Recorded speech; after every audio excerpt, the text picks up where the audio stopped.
Buenas noches. A continuación vamos a presentar cómo determinar la mejor opción de financiamiento. Para esta ocasión nos tocó el tema de acciones y va a ser presentado por el grupo 9, la cual está conformado por Anderson Ramírez, Luz Gabriela Chaparro y quien le habla, Pedro Antonio Marchán. A continuación lo voy a dejar con mi compañera Luz Gabriela. Entonces, el primer punto nos pide analizar las fuentes de financiamiento en las acciones. Entre ello está evaluar la viabilidad financiera, determinar si las fuentes disponibles cubren la necesidad sin poner en riesgo la estabilidad. Elegir opciones rentables, comparar costos y beneficios de distintas fuentes de financiamiento, optimizar la estructura de capital, mantener un balance adecuado entre deuda, patrimonio para minimizar costos. Gestionar riesgos, analizar los riesgos financieros de cada opción para evitar consecuencias negativas. Maximizar el valor para las acciones. Buscar fuentes que impulsen el crecimiento sin diluir el control excesivamente. Cumplir regulaciones, asegurar el cumplimiento con las normativas legales y fiscales. Segundo punto, emisión de acciones. No contamos con una tasa de interés, no aplica, al no ser un préstamo, no tiene intereses asociados. Plazos. No hay plazos de pago determinado, es una fuente permanente de capital hasta que se decida recobrar las acciones. Requisitos de garantía. No se requiere garantía tangible, las acciones asumen el riesgo. Costos adicionales. Costos de emisión, honorarios de bancos de inversión, comisiones, bursátiles y etcétera. Costos de regulatorios, auditorías, informes financieros y como tal tenemos ventajas y desventajas.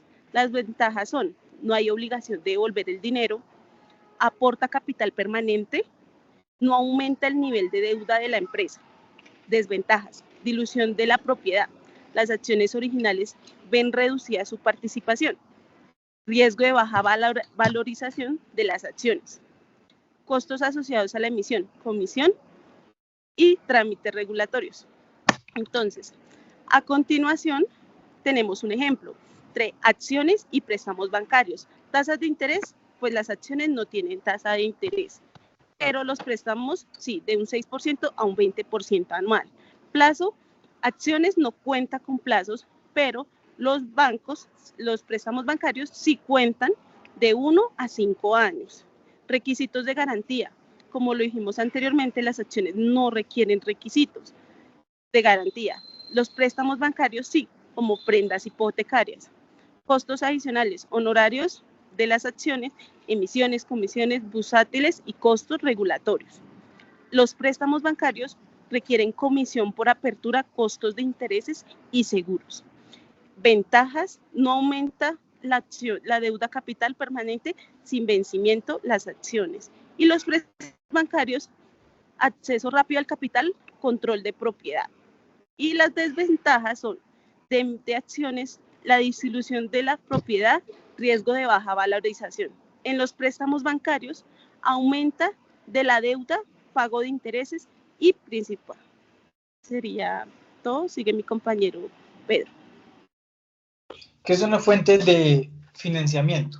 Las fuentes de financiamiento son las inversiones que recibe una empresa para iniciar o mantener sus operaciones hasta generar un flujo de caja positivo. En las primeras etapas se requieren fondos para desarrollar productos, contratar personal y expandir la empresa, por lo que los fundadores suelen buscar financiamiento externo a través de rondas de inversión. A cambio, los inversores reciben beneficios como rendimiento, acciones o propiedad. Alternativas de fuente de financiamiento. Estas alternativas son a través de acciones. Es una excelente alternativa para empresas que buscan expandirse sin aumentar su carga de deuda, permitiéndole mayor flexibilidad financiera y capacidad de crecimiento.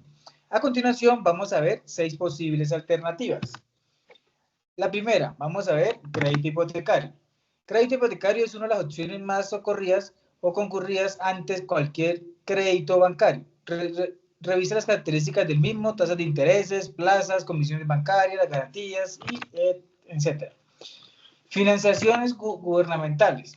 Estas financiaciones gubernamentales, más que todo es ofrecido por el gobierno para micros o pequeñas empresas en sectores de la industria, comercio y servicio. Fondos de capital de riesgo. Fondos de capital de riesgo son inversionistas que a través de un análisis de viabilidad están dispuestos a arriesgar su dinero para invertir en un proyecto empresarial. Estos inversionistas normalmente están interesados en proyectos innovadores que garanticen una tasa interna de retorno relevante y que ofrezcan alguna posición que decida con la administración de la empresa. Cuarto, financiamiento mediante la emisión de acciones. Bueno, esta es como una de las opciones que más puede ser alternativa, ya que esta opción no genera deuda ni interés, es menor presión financiera, mayor capacidad para asumir riesgos, adicional pues acceso a capital significativo, mejora la imagen y creabilidad, y adicional pues flexibilidad y distribución de dividendos a diferencia de la deuda. Business Angels. Entonces, para esta ocasión tenemos que son inversionistas privados con recursos y conocimientos en el mundo empresarial, que impulsan el desarrollo de proyectos con potencial de crecimiento. Aportan a capital, agregan valor a la gestión de las primeras etapas del negocio, ayudan a los emprendedores a lidiar con los factores de riesgo, pueden contribuir a la solución de problemas de liquidez de la empresa. Y por último es esto, socios con capital.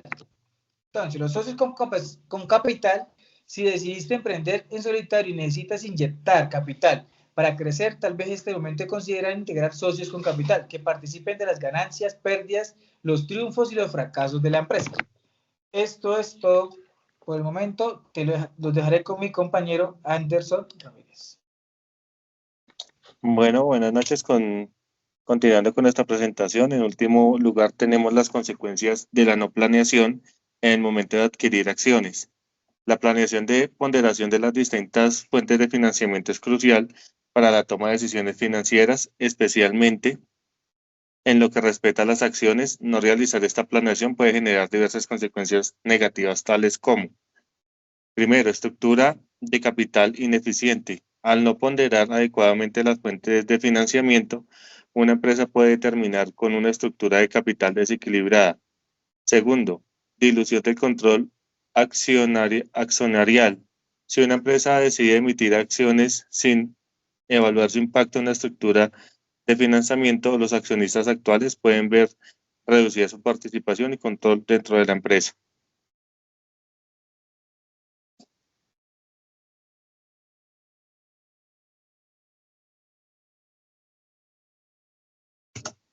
Aumento del costo de capital. No planear correctamente la combinación entre financiamiento mediante deuda y emisión de acciones puede llevar a un aumento en el costo promedio ponderado del capital. Un mayor costo de capital reduce la rentabilidad de los proyectos. Cuarto, reacciones negativas del mercado. La emisión de acciones sin una estrategia clara puede interpretarse como una señal de debilidad financiera. Quinto, la falta de liquidez y dificultad de financiamiento a futuro. Si la empresa no pondera correctamente las fuentes de financiamiento, pueden encontrarse en una situación donde la emisión de nuevas acciones ya no sea viable sin grandes descuentos, o donde el endeudamiento se vuelva demasiado costoso. Y sexto, el riesgo de sobreendeudamiento. Si la empresa opta por un financiamiento mediante deuda sin evaluar correctamente su capacidad de pago, puede terminar en una situación de sobreendeudamiento, aumentando el riesgo de insolvencia e incluso la quiebra. Por último, pues una pequeña conclusión: la falta de planeación en la ponderación de las fuentes de financiamiento puede comprometer la estabilidad financiera de la empresa, afectar la confianza de los inversionistas y limitar su capacidad de crecimiento. En el último anexo, pues tenemos las referencias de donde nos enfocamos para realizar esta presentación.